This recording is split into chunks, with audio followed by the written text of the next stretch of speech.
तभी इस देश में हमारी सामाजिक गुलामी, आर्थिक गुलामी जो हमारे ऊपर है, वो आर्थिक गुलामी दूर होगी, सामाजिक गैर बराबरी दूर होगी। सम्मानित साथियों, आप इस क्षेत्र के बहुत ही जिम्मेदार लोग हैं। भाई मीडिया के बंधु, आपने तो आज नुकसान कर दिया। आप ये कुर्सियां ले लो यार, हैं? बहुत मेहरबानी हो जाएगी आपकी। आप कुर्सियां लेके बैठ जाओ, पीछे हो जाओ भाई, आप सब लोग पीछे हो जाओ, पीछे हो जाओ। ये जो लोग बैठे इनको भी देखने दो भाई, ऐसा मत करो। हो जाओ, पीछे हो जाओ। अब उठ जाए, यहाँ मत आओ, बस। बहुत धन्यवाद भाई। दिख रहा है आप सब लोगों को? ठीक कर दिया ना मैंने काम? हाँ ठीक, बहुत बढ़िया। आप ठीक है भाई उधर वालों? हाँ, मैं देख रहा था कि आप लोग उठ के देख रहे हो कि दिख तो रहा नहीं। तो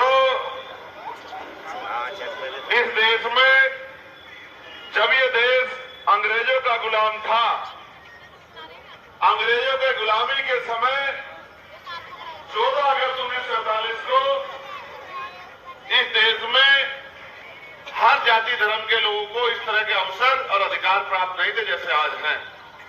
14 अगस्त को हम लोग इस देश में अंग्रेजों के अधीन थे। 15 अगस्त 1947 को यह देश आजाद हुआ, लेकिन 16 अगस्त 1947 को बहुत अलग तरह के परिवर्तन लोगों की जिंदगी में नहीं हुए। परिवर्तन को इस तरह समझिए कि 14 तारीख को जिसकी जेब में 100 रुपए थे, आजादी के बाद 16 तारीख को भी उसकी जेब में 100 ही रुपए थे। 14 तारीख को जिस पे एक गज जमीन नहीं थी, आजादी मिलने से ऐसा नहीं कि 16 तारीख को उसके पास 100 बीघे जमीन आ गई थी। 14 तारीख को जो नौकरी नहीं करता था, जिसके पास रोजगार उद्योग धंधे नहीं थे, 16 तारीख को भी उसके पास रोजगार नौकरी उद्योग धंधे नहीं आए। असल परिवर्तन इस देश में आया जब 26 जनवरी 1950 को बाबा साहब अम्बेडकर का संविधान इस देश में लागू हुआ, जो संविधान हर तरह की गैर बराबरी को खत्म करता है, चाहे वो धर्म के आधार पे हो, चाहे जाति के आधार पे हो, चाहे वो आर्थिक आधार पे हो। वो संविधान जो मानव को एक समान बनाता, वो संविधान जो मेरे जैसे प्राइमरी स्कूल के हेडमास्टर के बेटे को भी लोकसभा का चुनाव लड़ने की आजादी देता है, और गांव में रहने वाले मजदूर को भी, उसके बच्चे को भी पढ़ लिख के डॉक्टर, इंजीनियर, IAS, IPS बनने की आजादी देता। ये एक इतना बड़ा परिवर्तन हुआ, जैसे हमने सुना कि ये युग आया, वो युग आया, वो युग आया, लेकिन एक ऐसा युग भी आया संविधान का जिससे गरीबों को भी आगे बढ़ने का, पढ़ने का, रोजगार करने का, नौकरी करने का, कुर्सी में बैठने का अधिकार मिला।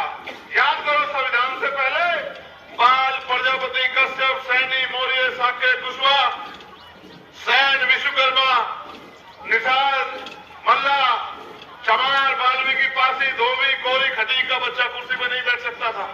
डॉक्टर, इंजीनियर, IAS, IPS नहीं बन सकता था। तब तो ये भी अधिकार था। आजादी से पहले राजा महाराजा हुआ करते थे और कहते थे कि रानी का बेटा ही राजा बनेगा। रानी के पेट से जो संतान पैदा होती थी वही राज करती थी, बाकी लोग गुलामों जैसा जीवन जीते थे। राजा जो कानून बनाता था, जो उंगली उठा देता था, वही कानून बन जाता था। लेकिन बाबा साहब अम्बेडकर ने रानी का पेट चीर दिया और बाबा साहब अम्बेडकर ने कहा कि आज के बाद राजा बैलेट बॉक्स से तैयार होगा, आपकी वोट से तैयार होगा। आज के बाद रानी का बेटा राजा नहीं बनेगा। दुश्मन भी इस बात को समझ रहा था। जब बाबा साहब ने वोट का अधिकार दिलाया, दुश्मन बड़ा षड्यंत्रकारी है जो लंबे समय से शासन करता आ रहा है, उसके मन में भी ये बात थी कि डॉक्टर अम्बेडकर ने जो व्यवस्था बना दी है, इसके बाद तो इनका गरीबों कमजोरों का राज आ जाएगा। आप राज कैसे करोगे? बाबा साहब ने वोट का अधिकार दिलाया, दुश्मन ने समझदारी से इसका तोड़ निकाला। दुश्मन ने कहा इनके पास वोट है, हमारे पास नोट है, हम इनकी वोट को नोट से खरीद लेंगे। और बाबा साहब लंबे समय तक समझाते रहे, राजकाज उस तरह से नहीं आया, क्योंकि जो वोट तैयार हुआ था उसको दुश्मन पैसे से खरीद लेता। हमारे लोगों के पास पैसा नहीं था और उनको घर चलाने के लिए जरूरत थी। जब जब वो अपने वोट का प्रयोग करने के बारे में सोचते, दुश्मन 4 दिन 6 दिन पहले आ जाता और ये कहता वोट से क्या बदलेगा, पढ़े लिखे लोग नहीं थे, पैसा ले लो, हमें वोट दे दो। लंबे समय चलता रहा और बाबा साहब समझाते समझाते चले गए। 18 मार्च 1956 को उन्होंने एक भाषण दिया आगरा में कि मुझे मेरे पढ़े लिखे लोगों ने धोखा दिया, जो मैं करना चाहता था उसका एक हिस्सा भी नहीं कर पाया।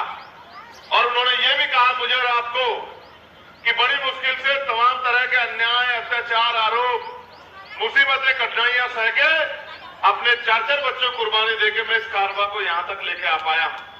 अगर आप इसको आगे नहीं ले जा सकते, इसको पीछे मत जाने देना मेरे बच्चों। लेकिन बाबा साहब तो 56 में चले गए और 10 साल कारवा